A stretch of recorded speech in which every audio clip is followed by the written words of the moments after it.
আমার ভাইকে শহীদ করা হলো, মারল ওরা, মরলাম আমরা, কান্দে ওরা, কান্দে দাদারা। ঠিক না বে ঠিক? ঠিক বললাম না বে ঠিক বললাম?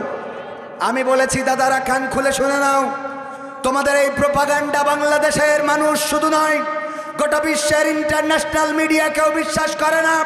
কারণ তোমাদের দেশে ইতিপূর্বে যা ঘটেছে, তোমরা তো তারা যারা বাবরের প্রতিষ্ঠিত বাবরি মসজিদটাকে তোমরা রাম মন্দির বানিয়েছ, তোমরা ভেঙে মাটির সাথে মিশিয়ে শুধু দাও নাই, সেখানে রাম মন্দির নির্মাণ করে তোমরা বুঝিয়ে দিয়েছ তোমরা সাম্প্রদায়িকতার কথা মুখে বলো, কিন্তু বাস্তবে তোমরা অসাম্প্রদায়িক নও। ঠিক না বে ঠিক? ওরা সাম্প্রদায়িক, মূলত আমরাও অসাম্প্রদায়িক। আমাদের হিন্দু বৌদ্ধ খ্রিস্টান, আমাদের তো প্রফেসর মতিয়া রহমান ওম শান্তি নমনমকেই বসে থাকি, কথা কয় না। এই কইছে না কয় না? তাইলে অসাম্প্রদায়িক তো আমরা। আমার দাদার দেশে মসজিদের সামনে ঢাক ঢোল পিটানো হয়, ঢাক ঢোল বাজানো হয়, আমার মুসলমানদেরকে আটকে রেখে জয় শ্রীরাম স্লোগান তাদের মুখ থেকে আদায় করে নেওয়া হয়। শুধু তাই নয়, আমার বাংলাদেশ, আমার ভারতে আমার দাদারা গরু ভক্ষণ করার অপরাধে মুসলমানদেরকে পিটিয়ে পিটিয়ে হত্যা করে। আর ওরা প্রচার করতেছে আমরা নাকি এই দেশে নুনু না কাটলে নাকি বেরোতেছি। এই ঘটনা ঘটিস কোনটি? আমি কইছি কাটছি না, এটা তো ঠিক, তবে তোরা যারা বলছিস চলো চলো বাংলাদেশ চলো, কাছে নিয়ে আমরা বর্ডারে বসে থাকছি, তোগের কেটে ঢুকো। কথা ঠিক আছে তো বাজান? ক্ষমতায় কেউ স্থায়ী হয় না, হোক না সেরে না কিবা হাসিনা, সে আরটা চিরকাল থাকে না। ক্ষমতায় কেউ স্থায়ী হয় না, মুজিবুর বেশি দিন থাকেনি, জিয়াউর কেউ তো রাখেনি। মুজিবুর বেশি দিন থাকেনি, জিয়াউর কেউ তো রাখেনি। এরশাদ চলে গেছে পৃথিবী ছেড়ে, এরশাদ চলে গেছে পৃথিবী ছেড়ে, কেউ আজ তার কথা কয় না। আমাদের যখন দিন ফুরাবে, সেই সময় আমাদের জীবনে রাত নামবে, গভীর অন্ধকারের রাত। রাত 12টা নয়, রাত 8টা নয়, রাত 10টা নয়, রাত 3টা নয়, দুপুর 1টায়ও যদি কারো মৃত্যু হয় তাহলে আমাদের চোখে রাত নামবে না, নামবে না। আমাদের চোখে আধার নেমে আসবে, দিনের আলোতেও আর দেখবো না, টর্চ লাইট মারলেও দেখবো না, হ্যাসাঙের আলোতেও দেখবো না, বৈদ্যুতিক বাতিতেও দেখবো না। আমাদের জীবনের রাত নেমে যাবে, বলেন ঠিক কিনা? সেই রাতে আমরা সাথী হিসাবে পাইতে চাই কাকে? আল্লাহ যদি আমাদের সাথী হয়ে যায়, আমাদের কবরের বাতি হবে না, হবে না। আল্লাহ যদি আমাদের সাথী হয়ে যায়, অন্ধকার জগতের সাথী যদি আল্লাহ হয়ে যান, সেটাই আমাদের সফলতা। এই জন্যে বিপদে মুসিবতে সব সময় সুখে দুঃখে আমরা সাথী হিসাবে চাইব কাকে? আমরা এই কথা বলবো না, ও সাথী রে যেও না কখনো দূরে, বলবো? ওই সাথীরে বলবো? আমরা সাথী হিসেবে চাইবো কাকে? ওগো আল্লাহ, তুমি কখনো দূরে ঠেলে দিও না। তুমি যদি দূরে ঠেলে দাও, আমাদের তো আর কোনো রব নাই। কোনো ফকির যদি ভিক্ষা করে, কোনো বাড়িতে যদি যায় ভিক্ষা চায়, যদি বাড়ির মালিক বলে হবে না, তখন ওই ফকির হয়তো একটু মন খারাপ হয়, তারপরেও তার আশার প্রদীপটা জ্বলে যে আমরা আরো অনেকগুলো বাড়ি আছে, সেই বাড়িগুলোতে গেলে পাবো যদি বাজারের ফকির হয়। কোনো দোকানদার যদি বলে না আমার আজকে ভিক্ষা দেওয়ার কোনো কায়দা নাই, ওই ফকির মন খারাপ হইলেও সে চিন্তা করে এই বাজারে আরো 200 দোকান আছে, কোনো না কোনো দোকানদার তো আমার ভিক্ষা দিবে। কিন্তু আমরা আল্লাহ বাদে পৃথিবীর পরে আর কোনো সাথী, পরকালেও আর কোনো সাথী আছে নাকি? আল্লাহর কাছে যদি আমরা চেয়ে না পাই, আল্লাহ যদি আমাদের না দেন, মাহরুম করে দেন, তাইলে আমাদের আশার প্রদীপ নিভে গেল। আমাদের আর কোনো আশা নাই যে আমরা আর একটা আল্লাহর কাছে যেয়ে বলবো আল্লাহ তুমি আমাদের দাও, বলার মতো আল্লাহ আছে নাকি? আছে? আল্লাহ নাই। সুতরাং সাথী হিসেবে আমরা চাইবো কাকে? আল্লাহ যদি সাথী হয়, অভিভাবক হয়, কষ্টের মধ্যেও হাসা যায়, রিমান্ডে গিয়েও আনন্দ পাওয়া যায়, ফাঁসির কাজটা ঝুলতে গেলেও সন্তানকে বলা যায় পায়জামা পরে যাব না লুঙ্গি পরে যাব। ঠিক না ঠিক? কোরআনের পাখি 13টা বছর কোন মনের জোরে কারাগারের মধ্যে টিকে থাকলেন আল্লামা দেলোয়ার হোসাইন সাঈদী। এমনকি জীবনের শেষ দিন যেদিন কারাগার থেকে বের করে নিয়ে হাসপাতালে নিয়ে যাচ্ছি, ওই দিনও এমন হাসি দিলেন। এই হাসি কোন জায়গা থেকে আসলো, কোন মনের জোরে আসলো? মনের জোর হলো জেলে থাকি আর হাসপাতালে থাকি আর পাতালে থাকি আমাদের অভিভাবক কি? জোরে বলেন অভিভাবক কে? সেই আল্লাহকে যদি অভিভাবক মানা যায়, এই শীতের মধ্যেও যারা বসে আছেন কষ্ট করে আল্লাহর জন্য, আল্লাহর ভালোবাসায়, ওগো আমার ভাইয়েরা, পরকালের ময়দান আল্লাহ কিতাব ধরিয়ে দিবেন, বলবেন ইকরা কিতাবাকা কাফা বিনাফসিকাল ইয়াউমা আলাইকা হাসিবা। পড়ো তোমার কিতাব, তুমি পড়ে তোমার হিসাব করে দাও। এই কুয়াশার অন্ধকার আর রাতের অন্ধকার, রাতের অন্ধকারে তো টর্চ জ্বালাইলে আলো ভেদ করে রাস্তা দেখা যায়, কিন্তু কুয়াশার অন্ধকারে তো যে আলোটাও দূরে যায় না। আর ঠান্ডা তো আছে। এই রাতের অন্ধকারেও কোরআনের মাহফিলে যারা বসেছে, পরকালের ময়দানে যখন কিতাব ধরিয়ে দিবে, এই কিতাব উল্টাইলে চায়ের দোকানে বসে থাকা দেখা যাবে না? যাবে না? সিরিয়াল দেখা যাবে না? যাবে না? ক্রিকেট খেলা দেখেছেন, সেটাও দেখা যাবে। অন্যায় করেছেন, অপরাধ করেছেন, সব দেখা যাবে। আজকের এই মাহফিলটা দেখা যাবে, এটাও যাবে, এটাও যাবে। কারণ আল্লাহ বলেছেন ফামান ইয়ামাল মিসকালা যাররাতিন খায়রান ইয়ারা ওয়া মান ইয়ামাল মিসকালা যাররাতিন শাররান ইয়ারা। যাররা পরিমাণ ভালো কাজ যদি কেউ করে, অনুপরিমাণ ভালো কাজ, সেটা আল্লাহ তাকে বুঝিয়ে দিবেন। আর অনুপরিমাণ খারাপ কাজ যদি করে, সেটাও আল্লাহ রাব্বুল আলামিন বুঝিয়ে দিবেন। বলেন সুবহানাল্লাহ। আপনি ক্ষুদ্রতম ভালো কাজ করলেও বুঝিয়ে দিবেন কে? আর ক্ষুদ্রতম খারাপ কাজ করলেও বুঝিয়ে দিবেন। কাউকে ইহকালে বুঝাবেন, কাউকে পরকালে বুঝাবেন, কাউকে ইহকালেও বুঝাবেন, পরকালেও বুঝাবেন, আর কাউকে ইহকালে বুঝাবেন না, কিন্তু পরকালে বুঝিয়ে দেবেন। আমাদের মাননীয় সাবেক প্রধানমন্ত্রী শেখ হাসিনার ইহকাল পরকাল দুইটা কালেই বুঝাচ্ছে না? বুঝাচ্ছে না? দুইটাই বুঝাচ্ছে। যেই চেয়ারে থাকার কথা ছিল নেত্রী, আর যার পর্দা থেকে টুস করে ফেলি দেবে, পানিতে সুবানি খেয়ে মরি যাবে, সেই লোক এখন ওই চেয়ারে কথা কয় না। সেই লোক কোন চেয়ারে? ওই চেয়ারে। আবার পাশে বসে থাকার কথা হযরত ওবায়দুল কাদের রাহিমাহুল্লাহ। সেই আল্লাহর ওলি এখন নাই, ওখানে বসেছে খালেদা জিয়া। বলেন ঠিক কিনা? খেলা হবে, ইনশাআল্লাহ হবে, খেলা হবে। কোন খেলা হবে? কোরআন নিয়ে খেলা হবে, ইসলামী আন্দোলনের খেলা হবে। যারা বলে 5 তারিখে স্বাধীনতা এসেছে, আল্লাহর কসম করে বলি এখনো স্বাধীনতা আসে নাই, বরং 5 তারিখে দেখিয়ে দিয়েছে কেমন করে স্বাধীনতা অর্জন করতে হয়। ঠিক না? ঠিক। এখনো স্বাধীনতা আসে নাই। এখন আমার দেশের police, army, BDR, BGB, NSI, BSF সব জায়গায় তাদের দালালেরা বসে আছে। এই দালালগুলো এখনো চেয়ার ছাড়ে না। এই জন্য ষড়যন্ত্রের জাল বুনেছে। এই দালালগুলোকে দাঁত ভাঙা জবাব দিতে হবে। জনগণের টাকায় বেতন নিয়ে জনগণের বুকে গুলি করার সাহস কোথা থেকে পেয়েছে তারা? এমন একটা অকার্যকর বাহিনী তৈরি করেছিল, যেই বাহিনী আমেরিকায় একবার প্রতিযোগিতা হলো, বাংলাদেশের পুলিশ, আমেরিকার পুলিশ এবং রাশিয়ার পুলিশ, 3 দেশের পুলিশের বলা হলো যে এই যে এরিয়াটা আছে, তোমরা যাও, এর মধ্যে হরিণ আছে কিনা খুঁজে বের করো, যদি থাকে এসে জানাবা, না থাকলেও এসে জানাবা। আমেরিকার পুলিশ 1 ঘন্টার মধ্যে এসে কয় যে হরিণ তো দূরের কথা, কিছুই নাই। আর রাশিয়ার পুলিশ এসেছে 3 ঘন্টা পরে, কয় এর মধ্যে কোনো কিছুই নাই, হরিণ মরিণ অন্য কিছু খুঁজে পাইনি। বাংলাদেশের পুলিশ এসেছে 3 দিন পরে। কয়দিন পরে? সাথে করে এনেছে একটা ছাগলের বাচ্চা।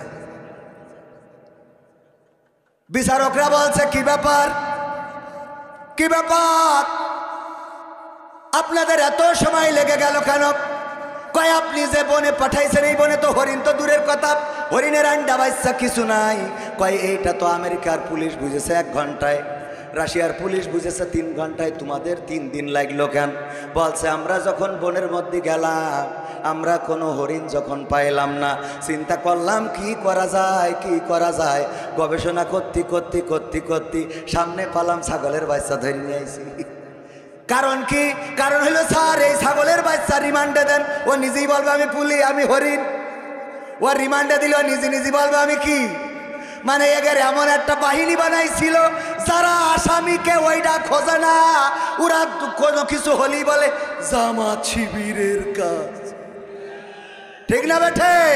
অমনি ধরে নিয়ে আসো মসজিদ থেকে। বোমা ফিটেছে কোন জায়গায়? এখানকে ওই ঝিনেদায় বোমা ফিটেছে, চুয়াডাঙ্গা জামাতের আমিরের নামে মামলা।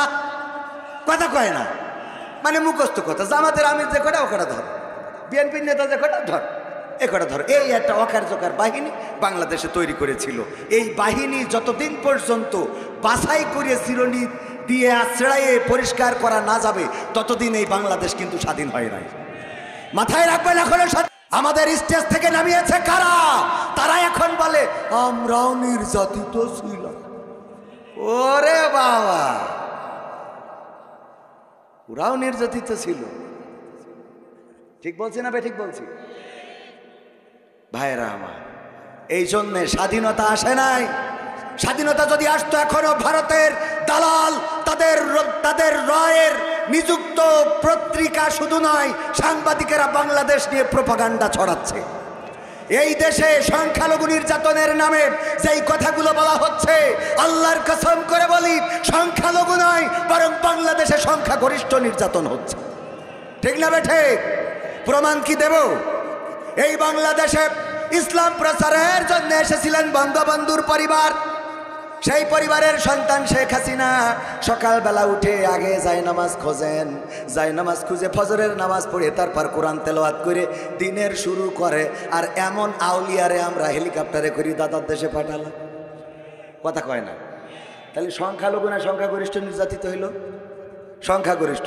2 নম্বর আউলিয়া শামীম ওসমান, হযরত শামীম ওসমান হাফিজাহুল্লাহ। ওরে বাবা, এমন কোন রাত নাই 80-90 রাকাত তাহাজ্জুদ পড়ে না। এই কথা কয় না? ঠিক না বেঠে? 80-90 রাকাত তাহাজ্জুদ না পড়ে কোনোদিন ঘুমাতে যাই না। সেই আউলিয়ারে আমরা বুরকা পরে বিদায় করলাম। 3 নম্বর আউলিয়া সালমান এফ রহমান। কি রহমান? দরবেশ বাবা। ওরে বাবা, কত বড় বড় দাড়ি, জামাতের আমিরের দাড়িও ফেল। কথা কয়? এই দরবেশ বাবা এত বড় আউলিয়া, তার দাড়িটা পর্যন্ত রাখতে দিলাম না। দাড়ি পর্যন্ত কাটলো, তাও রক্ষা হইল না। তার আমরা নৌকার মধ্যে ধরে আনলাম নূহ নবীর কিস্তিতে। ঠিক না বেঠে? তাহলে 3 নম্বর আউলিয়া গেল। 4 নম্বর হযরত মাওলানা ওবায়দুল কাদের রাহিমাহুল্লাহ। দেখেন সে যে কোণে আছে, ও বলল পালাবো না, প্রয়োজন হলে ফখরুলের বাসায় গিয়ে উঠব। ঠাকুরগাঁয়ে বাসা আছে না? আমি ঠাকুরগাঁয়ে খুঁজে দেখি, কেন যাইনি। দেখেন এই 4 নম্বর আউলিয়া, সে যে কোণে আছে, কোণে গেল, এখনো খুঁজে পাওয়া গেল না। আর 5 নম্বর আউলিয়া হযরত মানিকা রহমাতুল্লাহ আলাইহি। দেখেন কত বড় আউলিয়া, মাথায় টুপি, মুখে দাড়ি। এমনকি সে বুঝলো দুনিয়ার সুখ শান্তি হারাম, এই জন্য বাগানে গিয়ে কলা পাতায় শুয়েছিল। ঠিক না বেঠে? এই আউলিয়ার বিসি পর্যন্ত খুলে নিয়েছে সে। অন্যরা তো তাও মেশিন টেশিন রক্ষা করি, বিসি খুলে। ঠিক না বেঠে? তাহলে এই আউলিয়া সংখ্যালঘু না সংখ্যাগরিষ্ঠ? এরপরে ইনো মেনন বামপন্থী ছিল না? আর ছিল না? বামপন্থী রামপন্থী, তারও আমরা পাগড়ি পরায় ওমরাই পাঠাই দিলাম, ওমরা করে আসলো। এই ওমরা করা ইনু মেননও এখন ডিম খাচ্ছে উপর দেবা নিচে দিয়ে। ঠিক না বেঠিক? সংখ্যালঘু না সংখ্যাগরিষ্ঠ? আরাফাত, ব্যারিস্টার সুমন সহ আপনার ইউনিয়নের চেয়ারম্যান, মেম্বার, এমপি, মন্ত্রী যারা আছে, সব পলাতক বিপদে আছে না নাই? কোন হিন্দু পলাতক আছে? তাহলে নির্যাতিত আছে সংখ্যাগরিষ্ঠ না সংখ্যালঘু? তাহলে ভারতে এই কথা বলছে, এখানে পাকাম একই সহ্য না করে পারা যায়? হ্যাঁ, এই সংখ্যা এখানে নির্যাতিত হচ্ছে কারা? সংখ্যাগরিষ্ঠ। এরপরে দেখেন উরাই আবার ইসকনে সন্ত্রাসী দিয়ে আমার চট্টগ্রামে সাইফুল ইসলাম আলিফকে হত্যা করা হলো, আমার ভাইকে শহীদ করা হলো। মাইল্য উরা, মল্লাম আমরা, কান্দে উরা, কান্দে দাদারা। ঠিক না বে ঠিক? ঠিক বললাম না বে ঠিক বললাম? আমি বলেছি দাদারা কান খুলে শুনে নাও, তোমাদের এই প্রোপাগান্ডা বাংলাদেশের মানুষ শুধু নয়, গোটা বিশ্বের ইন্টারন্যাশনাল মিডিয়া কেউ বিশ্বাস করে না। কারণ তোমাদের দেশে ইতিপূর্বে যা ঘটেছে, তোমরা তো তারা যারা বাবরের প্রতিষ্ঠিত বাবরি মসজিদটাকে তোমরা রাম মন্দির বানিয়েছ, তোমরা ভেঙে মাটির সাথে মিশিয়ে শুধু দাও নাই, সেখানে রাম মন্দির নির্মাণ করে তোমরা বুঝিয়ে দিয়েছ তোমরা সাম্প্রদায়িকতার কথা মুখে বলো, কিন্তু বাস্তবে তোমরাও অসাম্প্রদায়িক নও। ঠিক না বেঠিক? ওরা সাম্প্রদায়িক, মূলত আমরাও অসাম্প্রদায়িক। আমাদের হিন্দু বৌদ্ধ খ্রিস্টান, আমাদের তো প্রফেসর মতিয়া রহমান ওম শান্তি নমনমকেই বসে থাকলো, কথা কয় না। এই কইছে না কয় না? তাইলে ও অসাম্প্রদায়িক তো আমরা। আমার দাদার দেশে মসজিদের সামনে ঢাক ঢোল পিটানো হয়, ঢাক ঢোল বাজানো হয়, আমার মুসলমানদেরকে আটকে রেখে জয় শ্রীরাম স্লোগান তাদের মুখ থেকে আদায় করে নেওয়া হয়। শুধু তাই নয়, আমার বাংলাদেশ, আমার ভারতে আমার দাদারা গরু ভক্ষণ করার অপরাধে মুসলমানদেরকে পিটিয়ে পিটিয়ে হত্যা করে। আর ওরা প্রচার করতেছে আমরা নাকি এই দেশে নুনু না কাটলে নাকি বেরোতেছি। এই ঘটনা ঘটিস কোনটি? আমি কইছি কাটছি না, এটা তো ঠিক, তবে তোরা যারা বলছিস চলো চলো বাংলাদেশ চলো, কাছে নিয়ে আমরা বর্ডারে বসে থাকছি, তোগের কেটে ঢুকো। কথা ঠিক আছে তো বাজান? ক্ষমতায় কেউ স্থায়ী হয় না, হোক না সেরে না কিবা হাসিনা, সে আরটা চিরকাল থাকে না। ক্ষমতায় কেউ স্থায়ী হয় না, মুজিবুর বেশি দিন থাকেনি, জিয়াউর কেউ তো রাখেনি। মুজিবুর বেশি দিন থাকেনি, জিয়াউর কেউ তো রাখেনি। এরশাদ চলে গেছে পৃথিবী ছেড়ে, এরশাদ চলে গেছে পৃথিবী ছেড়ে, কেউ আজ তার কথা কয় না। ক্ষমতায় কেউ স্থায়ী হয় না, হাসিনা ক্ষমতা ধরে রাখতে আয়না ঘর বানিয়েছিল, জনগণের রোশানলে দাদার দেশে পালিয়ে গেল। হাসিনা ক্ষমতা ধরে রাখতে আয়না ঘর বানিয়েছিল, জনগণের রোশানলে দাদার দেশে পালিয়ে গেল।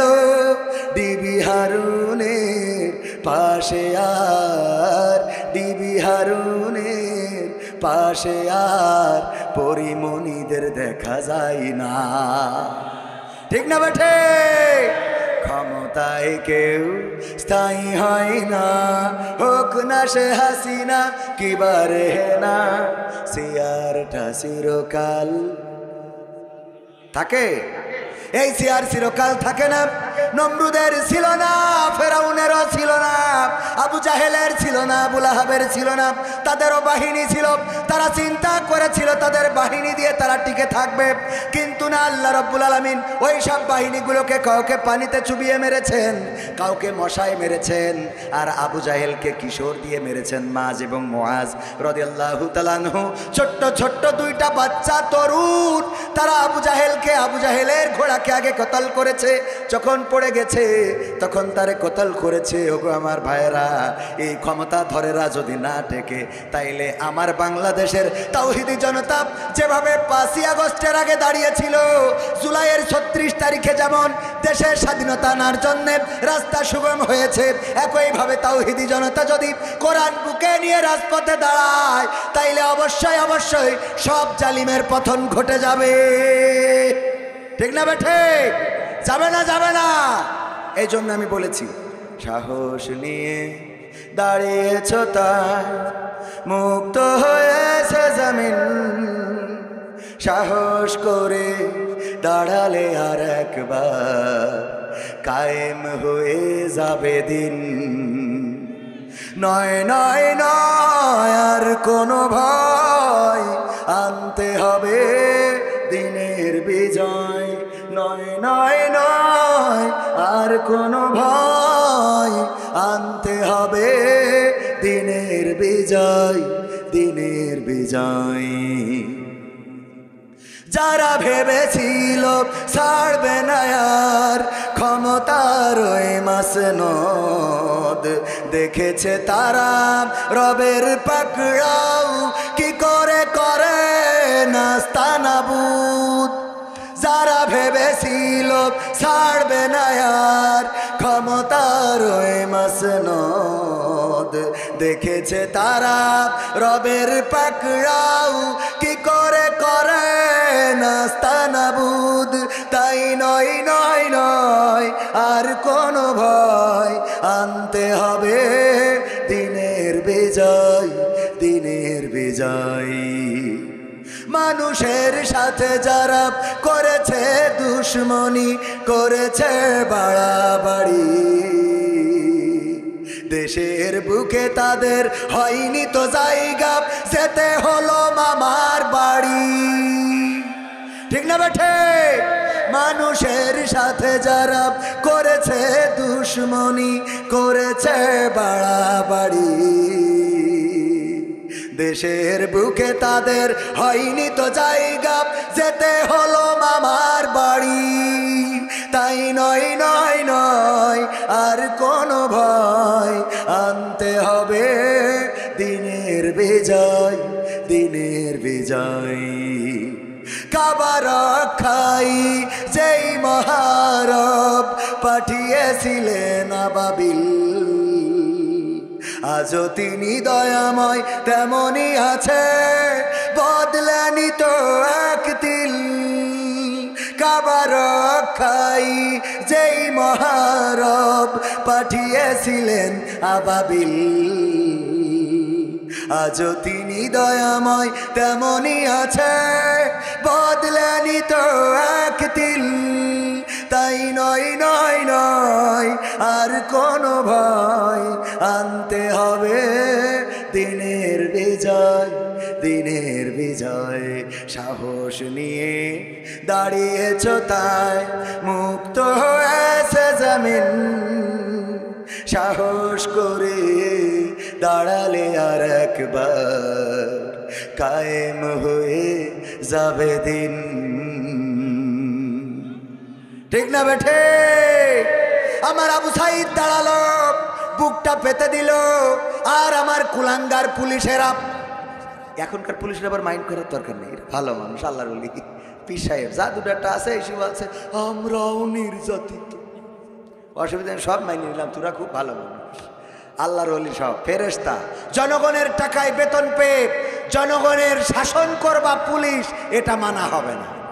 অন্যায় করলে ধরো, তথ্য প্রমাণ থাকলে ধরে নিয়ে যাও, কিন্তু ওই বাড়িতে এসে উপরের থেকে খবর উপরের থেকে ডেকে পাঠাইয়েছে আপনার জাতি হবে বলে নিয়ে যাবা থানায়, যে জিজ্ঞেস করবো, থানা বলে আমরা জানি না। এই দিন আর এই বাংলাদেশে আসতে দেওয়া হবে না। ঠিক না ঠিক? ধরবা, মারবা, গুম করবা, আবার আমরা খুঁজতে গেলে খুঁজেও দিবা না, তোমরা বলবা জানি না। জনগণ মাথার ঘাম পায়ে ফেলে, রিক্সার পেডেলে পা রেখে, বৃষ্টিতে ভিজে, মাথার ঘাম পায়ে ফেলে, শরীরের রক্ত পানি করে তোমাদের ট্যাক্সের টাকা দিয়ে তোমাদের বেতন নিশ্চিত করে, যেই বেতনের টাকায় তোমার স্ত্রীর শাড়ি হয়, তোমার সন্তান লেখাপড়া করে, তুমি ফুর্তি মারো, মজা মারো, বোতল মারতে পারো, সেই জনগণের কপালে বন্দুক তাক করবা, আমার আবু সাইদের বুকে গুলি চালাবা, আমার মুগ্ধ যখন পানি বিতরণ করবে তার বুক ঝাঁঝরা করে দিবা। বাংলাদেশের জনগণ এটা আর মানবে না, মানবে না, মানবে না, বলেন ঠিক কিনা?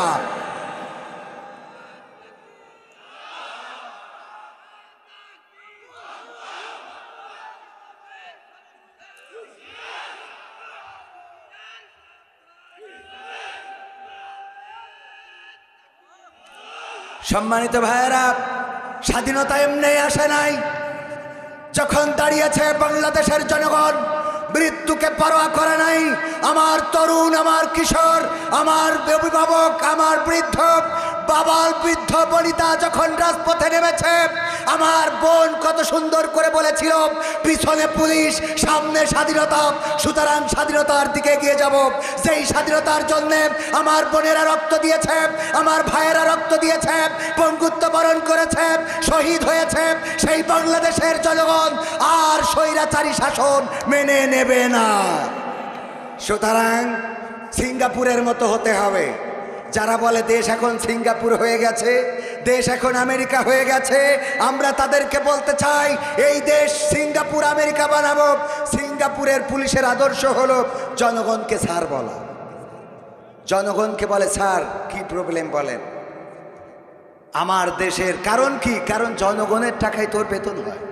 ওর বসকে তো স্যার বলবে কাকে? আমার দেশে সেটা চালু করতে হবে। আমার দেশে যখন ফোন দেব, আমার দেশের পুলিশদেরকে আমরা স্যার বলবো না, বরং অপর পাশ থেকে পুলিশ ফোন ধরে বলবে স্যার কি হেল্প করতে পারি বলেন। এত সুজা না করা পর্যন্ত মরতে রাজি আসি না নাই। আমার ছোট ছোট বাচ্চা শিশুরা বললো আমি আবু সাইদ হতে চাই, আমি আবু সাইদ হতে চাই। কোথায় গিয়ে ঠেকেছিল এই বাংলাদেশের মানুষের জুলুম? কোথায় গিয়ে না ঠেকলে ছোট ছোট বাচ্চা যারা শেখ হাসিনা কি খালেদা কি এইটাই বোঝে না, ওদের কাছে যদি জিজ্ঞেস করা হয় তুমি মহিলা না নারী, কয় আমি নারী। এই বাচ্চারা পর্যন্ত রাজপথে এতটুকু বুঝলো যে এরা মানুষই জাত না। ঠিক না ভাই? ঠিক। আমি মরতে এসেছি, আবু সাইদ বুকটা পেতে দিল আর আপনি গুলি করলেন। এত নিষ্ঠুর আপনি। আপনার ঘরে সন্তান নাই, আপনার ভাই নাই, আপনার বাড়িতে আপনার আপনজন নাই, এই বুকে গুলি করে আবার গর্ব করে বলেন যারে গুলি করি হেই মরে আর একটা মরে না। ওরে বাবা, পীর সাহেব যারে গুলি করে হেই মরে আর একটা মরে না। এজন্য ওর খুব দুঃখ। ওর ইচ্ছা ছিল যে একসাথে সব মারি ফেলতে পারত। আমরা মরি যাই তোরা করি খা। আমরা মরার জন্য প্রস্তুত আছি না নাই? মুসলমান এসেছে লড়াই করার জন্য। মুসলমান শব্দের অর্থ হলো আত্মসমর্পণ করা। সুতরাং আত্মসমর্পণ তো আল্লাহর কাছে করেছি। আমরা ঘোষণা করেছি ইন্না সলাতি ওয়া নুসুকি ওয়া মাহইয়ায়া ওয়া মামাতি লিল্লাহি রাব্বিল আলামিন। সুতরাং আমাদের জীবন, আমাদের মরণ, আমাদের নামাজ, আমাদের রোজা সব তো আল্লাহর জন্য, আমাদের কুরবানি আল্লাহর জন্য। আমাদের কিসের ভয় দেখাও? আমরা ভয় পাই না, মরতে রাজি আছি, কিন্তু বাংলাদেশে কোনো জুলুম মেনে নেওয়া হবে না। একবার এক মনীষীকে কারারুদ্ধ করে সেই জায়গার প্রশাসন বলেছিল আমরা তোমাদেরকে ভাতের কষ্ট দেব, তোমাদেরকে খাবারের কষ্ট দেব, তোমাদেরকে পানির কষ্ট দেব, তোমাদেরকে ঘুমের কষ্ট দেব, তোমাদের আরামের কষ্ট দেব। আমার সেই মুসলমান মনীষী তাদেরকে জবাব দিয়ে বলেছিল তোমরা আমাদেরকে কিসের ভয় দেখাও? আমরা তো সেই জাতি যারা প্রতিটা বছর একটা মাস করে ঘুমের কষ্ট নিজেরাই দিয়ে থাকি, আহারের কষ্ট নিজেরাই দিয়ে থাকি, পিপাসার কষ্ট নিজেরাই দিয়ে থাকি। আমরা প্রতিটা বছরে একটা মাস না খাওয়ার কষ্ট, পানাহারের কষ্ট, ঘুমের কষ্ট, এগুলো আমরা ট্রেনিং করেই থাকি। ঠিক না বে ঠিক? সেই জাতি কিনা আমরা? সেই জাতিকে কি দাবায় রাখা যাবে? আমার বঙ্গবন্ধুর ভাষায় বলতে হয় এই জাতিকে দাবায় রাখা যাবে না, দাবায়া রাখতে পারবে না। আমার পকেটের টাকায় কেনা বুলেট আমার জনগণের বুককে ঝাঁঝরা করবে, এটা আর মেনে নেওয়া হবে? এটা আর মেনে নেওয়া হবে না। মন যা চেয়েছে তাই করেছে। সাতক্ষীরা থেকে আসতেছি মাহফিল করে, গাড়ির মধ্যে পানির বোতলের মুখটি খুলে কয় হুজুর আপনি শুকিয়ে দেখেন। কলাম কেন? কয় এর তো বাংলা মদ। কি মদ? মদ কি জীবনে এইটাই চিনলাম না। কয় এটা বাংলা মদ। আমি বলছি এটা বাংলা মদ আপনার কি মনে হয়? তাই বলছে আপনি সুখী বলে না, আমার সুখী বলতে হবে। ও যদি বলে বাংলা মদ কেন, ও যদি এর থেকে বলে যে জাহান্নামের পানি, তাও বলতে হবে, কারণ ওরা তো পুলিশ, কথা কয় না। আমি বললাম স্যার, তখন তো স্যার না বলে স্যার মানে কি? স্যার যদি দুবার করে কোয়া যায় তাও স্যার স্যার, হ্যাঁ স্যার স্যার এটা দেখেন স্যার আসলে পানি স্যার, আমরা পানি খাই, আমার কিডনির সমস্যা আছে, মাঝে মাঝে পাথর এসে প্যাসিড বন্ধ হয়ে যায়, তো একটু পানি বেশি খাই স্যার। বলছে যে আপনি শুকিয়ে দেখেন, আপনি বাংলা মদ রাখিছেন কেন গাড়িতে? পাশে যে পুলিশ, আমি বললাম আমি আকিজ কলেজিয়েট স্কুলের কালচারাল টিচার, আলোচনা করে বেড়াই, অভিনয় করি, সাংবাদিকতাও করি। তখন বলতেছে এই সাইডিতে, যদি আকিজের না হইতাম, এইগুলো না কইতাম, যদি সরল সোজা হইতাম, তাহলে ওইটা বাংলা মদই হইত, কথা কয় না।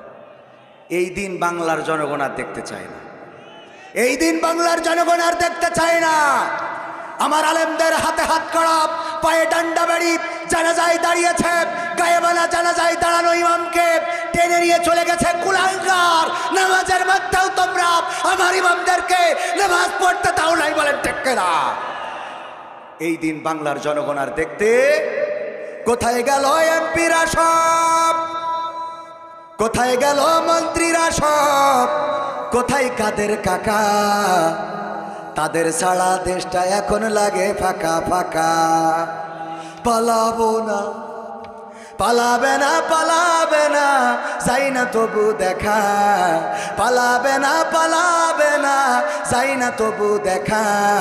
তাদের ছাড়া দেশটা এখন লাগে ফাঁকা ফাঁকা, ওদের ছাড়া দেশটা এখন লাগে ফাঁকা ফাঁকা। আইন মন্ত্রী আটকে গেল আইনেরই ফাঁকে, দাড়ি ছাড়া দরবেশের ভণ্ড ভণ্ড লাগে। আইন মন্ত্রী আটকে গেল আইনেরই ফাঁকে, দাড়ি ছাড়া দরবেশের ভণ্ড ভণ্ড লাগে। শুনছি কত নেতা নেত্রী খাইতেছে ভাই ডান্ডা, বিচারপতি কালামানিকের ফাটিয়েছে আন্ডা। পলকেরও ঝলক গেল, পলকেরও ঝলক গেল থামিয়ে নেটের চাকা। তাদের ছাড়া দেশটা এখন লাগে ফাঁকা ফাঁকা, ওদের ছাড়া দেশটা এখন লাগে ফাঁকা ফাঁকা। কই গেল সেই সংসদেতে মমতাজের গান, কোথায় গেল হজরত বলা শামীম ওসমান? এখন মমতাজ আর গায়? কথা কয় না, গায়। গেয়েছে ততদিন, সুবিধা পেয়েছে যতদিন। আমি বলেছি নেত্রী আপনি মানুষ চেনেন নাই, আপনি যাদেরকে লালন করেছেন ডানে বামে ওরা তো তারা যারা দোয়া করতো আল্লাহ 1975-এ যারা বঙ্গবন্ধুর সপরিবারে হত্যা করেছে, তুমি তাদের জান্নাতুল ফেরদাউস নসিব করো। শয়তান, ওর আমলিখিত দূরের কথা, তো জামাতেও নিয়ে যাবো না, ঠিক না বে ঠিক? কোন জামাতের লোকও এমন দোয়া করেছে জীবনে? করেছে বলেন? আর এক শয়তান কয় আল্লাহ আজকের এই শোক দিবসে বলছি শোনো, তুমি বঙ্গবন্ধুকে জাহান্নামের উচ্চ মাকাম দান করো। কত বড় শয়তান! এ কি করে আমলিক করে মেরে, আর আমাকে চোখই থাকে না। আমরা দোয়া করে দিই কত কায়দা করে। এক হুজুর ওয়াজ করতেছে, তো সব ওই হাসিনার বিরুদ্ধে ওয়াজ করিয়েছে, পাশে ছিল আওয়ামী লীগের এক নেতা, বলছে হুজুর আপনার তো বাড়ি যাওয়া হবেন না। বলছে কেন? তা বলছে ঠ্যাং ম্যাং তো থাকবেন না, তো যাবেন কি করি? তা বলছে কে? তা বলছে এতক্ষণ করলেন কি? বলছে মোনাজাতের সময় ঠিক করে দেবো আমি। তো মোনাজাতের সময় কি করে ঠিক করবে? হুজুর দেখেছে এখন এতক্ষণ যেহেতু উল্টো পাল্টা বলেছি, মোনাজাতের সময় যদি সুজা কই তা তো জনগণ কেটে যাবে। এই জন্য আরবিতে দোয়া করছে, রব্বানা আতিনা ফিদ দুনিয়া হাসিনা ওয়া ফিল আখিরাতি হাসিনা ওয়া কিনা আযাবান্নার। আচ্ছা হুজুর ঠিক আছে, আরবিতে দোয়া করেছে, ভালো লাগলো। আরবিতে দোয়া করতেছে ওয়া ফিল আখিরাতি হাসিনা, ঠিক আছে না বাজান? কত কায়দা করি বাঁচতে। একটা গান গালাম নোয়াখালীতে, বলছে হুজুর জুতো কানে, তাই আমি বলছি যে বলছে এখন নীতি হবে না, আগে বিএনপি ক্ষমতা আসুক তারপর নিয়ে কে বলছে আপনার ধরতে আসছে। বলবো সে গান? গণতন্ত্র চিনি না আমি, জানি না গণতন্ত্র, গণতন্ত্র দেখিনি আমি, শুনেছি গণতন্ত্র। এই গান গাওয়ার কারণে নোয়াখালীতে জুতো পাইতে টাইম পাইনি, সে পালাইছিল। আল্লাহ জীবন ছিল একটা, আল্লাহর ওলিরা রে। এখন তো গাবো, এখন খেলা হবে মাসুদ ভালো হলে না। গণতন্ত্র চিনি না আমি, জানি না গণতন্ত্র, গণতন্ত্র দেখিনি আমি, শুনেছি গণতন্ত্র। গণতন্ত্র চিনি না আমি, জানি না গণতন্ত্র, গণতন্ত্র দেখিনি আমি, শুনেছি গণতন্ত্র। শুনেছিলাম আমি বাংলাদেশে গণতান্ত্রিক রাজা, যখন যারে মনে চেয়েছে ধরে দিয়েছে সাজা। শুনেছিলাম আমি বাংলাদেশে গণতান্ত্রিক রাজা, যখন যারে মনে চেয়েছে ধরে দিয়েছে সাজা। কাউকে দিয়েছে ফাঁসির দণ্ড, রেখেছে আয়না ঘরে, কাউকে আবার লাশ বানিয়ে ভাসিয়েছে সাগরে। কাউকে দিয়েছে ফাঁসির দণ্ড, রেখেছে আয়না ঘরে, কাউকে আবার লাশ বানিয়ে ভাসিয়েছে সাগরে। করেছে এসব কিসের জোরে? ছিল কি দাদার মন্ত্র? কেমন গণতন্ত্র ছিল, কেমন গণতন্ত্র? গণতন্ত্রের আড়ালে ছিল দাদার ষড়যন্ত্র। কেমন গণতন্ত্র ছিল, কেমন গণতন্ত্র, গণতন্ত্রের আড়ালে ছিল মোদির ষড়যন্ত্র। শুনেছি আগে নির্বাচনে লাগতো টাকার নোট, দেখেছি আমি ভোট করিতে লাগেনি কোন ভোট। কথা কয় না লেগেছে? এক চাষা গেছে ভোট দিতে, ফজরের নামাজ পড়ি ভোটের মাঠে গেলি বলছে যে ও চাষা আপনি এই কষ্ট করে আসলেন কেন? তবে বাবু আসলাম কেন, ভোট দিয়াছেন নেই তো আসলাম গো বাবু। ভোট তো সে আপনি কখন রওনা দিয়েছেন? ফজর পড়েই তো রওনা দিয়েছি। বলছে যে আমরা তো সে তাহাজ্জুদ পড়ি কাম সেরে দিয়েছি। আপনি তো ফজর পড়ি রওনা দিয়েছেন, তাহাজ্জুদ পড়ি কাম সারা। তালি বাপু তুমি একটু নোকে কালি লাগাই দাও, তা না হলে বৌমা আবার মাহিম করতে পারে যে আমি ভোট দিতে পারি। তো কালি লাগাই দিয়ে যখন যাচ্ছে তখন বলছে ও চাচা শোনেন, ওই চাষিরটা বলে হয়ে গেছে, আবার কষ্ট করে জন্য পাঠাইয়েন না। বাসা তোমার চাষির ভোট দিয়া শেষ? হ্যাঁ হয়ে গেছে।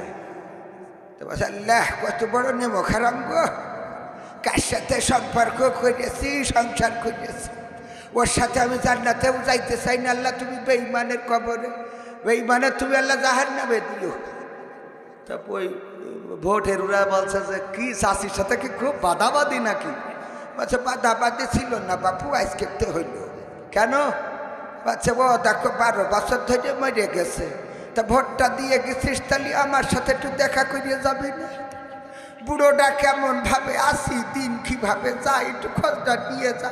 ও ভোটটা দিয়েছি, হাসিনার মেরে চলে গেছে। সহ্য না করি পারবেন কি করে? শুনেছি আগে নির্বাচনে লাগতো টাকার নোট, দেখেছি আমি ভোট করিতে লাগেনি কোনো ভোট। ভোটের আগে পাশ হয়েছে মন্ত্রী মিনিস্টার, লাগেনি মিছিল, লাগেনি মিটিং, লাগেনি তো পোস্টার। নির্বাচন কমিশন ছিল ইন্ডিয়ান গণতন্ত্র, কেমন গণতন্ত্র ছিল, কেমন গণতন্ত্র, গণতন্ত্রের আড়ালে ছিল দাদার ষড়যন্ত্র। কেমন গণতন্ত্র ছিল, কেমন গণতন্ত্র, গণতন্ত্রের আড়ালে ছিল রয়ের ষড়যন্ত্র। বিরোধী দল যারা সংসদে ছিল তারা ছিল পোষা ময়না, দেশ জলে পুড়ে হয়েছিল ছাই তবুও তো কিছু কয় না। বিরোধী দল যারা সংসদে ছিল তারা ছিল পোষা ময়না, দেশ জলে পুড়ে হয়েছিল ছাই তবুও তো কিছু কয় না। শাসনে ছিল না সততা নিষ্ঠা, বিচারের ছিল না মান, সংসদে বুঝি তাই শোনা যেত মমতাজের গান। ঠিক না বে ঠিক? ওই যে আগের গানেও কিন্তু এখানে সে আটকে গেছি, মমতাজের কথা বলতেছে, মনে আছে? আমি বললাম মমতাজ একটা নেমো খারাম বেঈমান, অকৃতজ্ঞ স্বার্থপর। যতদিন আমার শেখ হাসিনা খাওয়াইলো ততদিন সে গাইলো, যখন খাওয়া বন্ধ হয়ে গেছে তখনই গাওয়া বন্ধ হয়ে গেছে রে। ঠিক না বে ঠিক? কত গান গাইল, ওরে ও রিক্সাওয়ালা তুই ধীরে ধীরে চালা, তোর সাথে বলবো আমার বুকে কত জ্বালা। বলিস না বলে নাই? ও রিক্সাওয়ালার সাথে জ্বালার কথা কইছে। শেখ হাসিনা এত কিছু খাওয়াইলো, তুই যখন চলে গেছে তখন তার একটু প্রশংসা করবি না? কথা কয় না, অন্তত প্রশংসা না করিস এতটুকু তো বলা উচিত ছিল। আমার সোনার ময়না পাখি কোন বা দোষে দাদার কাছে গো, আমরা দেশে কেমনে থাকি রে আমার কলজের ময়না পাখি। ঠিক না বেঠে? এইসব গান অন্তত আমরা শিখাই দিচ্ছি, তাও গা, অন্তত গা, সামনে একটু গা, একটু শুনি।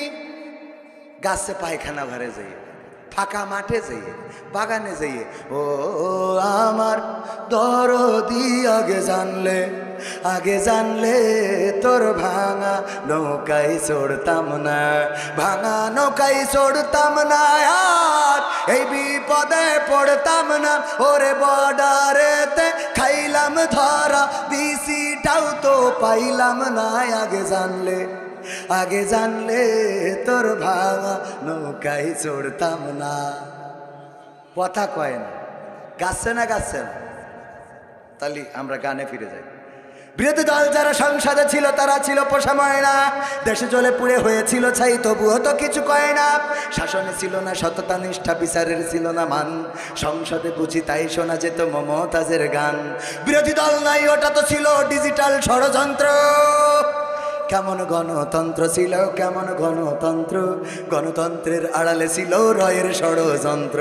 কেমন গণতন্ত্র ছিল, কেমন গণতন্ত্র, গণতন্ত্রের আড়ালে ছিল মোদির ষড়যন্ত্র। নায়েবে রাসূল কোরআনের পাখি বলতো মানুষ যারে, 13টি বছর সেই মানুষের রেখেছিল কারাগারে। নায়েবে রাসূল কোরআনের পাখি বলতো মানুষ যারে, 13টি বছর সেই মানুষের রেখেছিল কারাগারে। কোরআনের কথা বলতে গেলেই করতো গ্রেফতার, ইসলামী বই কোরআন হাদিস করতো যে উদ্ধার। ইসলামের কথা বলতে গেলেই করতো গ্রেফতার, ইসলামী বই কোরআন হাদিস করতো